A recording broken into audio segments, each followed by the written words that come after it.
الصلاۃ عماد الدین فمن ترکہا فقد ہدم الدین۔ جناب راشد صاحب یہ کلکتہ کے رہنے والے ہیں، انہوں نے اس حدیث کی تشریح چاہی ہے۔ سب سے پہلے میں اس حدیث کا ترجمہ کر دوں کہ نماز دین کا ستون ہے۔ جس شخص نے نماز کو چھوڑ دیا گویا کہ اس نے دین کو منہدم کر دیا۔ اس حدیث شریف میں اللہ کے نبی صلی اللہ علیہ وسلم نے نماز کو دین کا مرکزی ستون قرار دیا ہے۔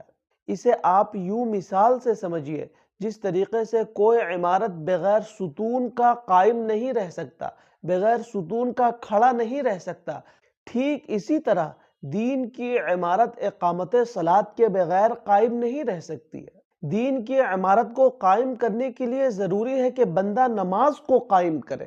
قرآن کریم میں تقریباً 700 مقامات پر نماز کا تذکرہ کیا گیا۔